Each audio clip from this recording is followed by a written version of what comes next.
നമസ്കാരം. നീട്ടിവെക്കൽ മടിയല്ല, അത് നിങ്ങളുടെ ഉള്ളിലെ ഒരു ചെറിയ യുദ്ധമാണ്. ജോലിക്കെതിരെയല്ല, പക്ഷേ ചെയ്യേണ്ട ജോലിയെക്കുറിച്ച് ഓർക്കുമ്പോൾ ഉണ്ടാകുന്ന അസ്വസ്ഥതയ്ക്കെതിരെ. മനസ്സ് ജോലിയെ ഉള്ളതിനേക്കാൾ വലുതാക്കി കാണിക്കുന്നു. എന്നാൽ യഥാർത്ഥത്തിൽ ജോലി ലളിതമാണ്. നിങ്ങൾ ഈ നിമിഷത്തിൽ മാത്രമേ പ്രവർത്തിക്കുന്നുള്ളൂ. ഈ നിമിഷം നിങ്ങൾ ഭാവിയെക്കുറിച്ച് സങ്കല്പിക്കേണ്ടതില്ല.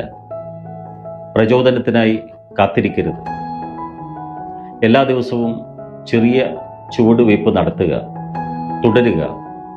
പ്രവർത്തനം വ്യക്തത സൃഷ്ടിക്കുന്നു, ചലനം ഊർജം സൃഷ്ടിക്കുന്നു, ഊർജം നീട്ടിവെക്കലിനെ ഇല്ലാതാക്കുന്നു. അതുകൊണ്ട് നിങ്ങൾ വളർച്ചയ്ക്ക് വേണ്ട പ്രവർത്തനങ്ങൾ ആരംഭിക്കേണ്ടതുണ്ട്, തുടരേണ്ടതുണ്ട്.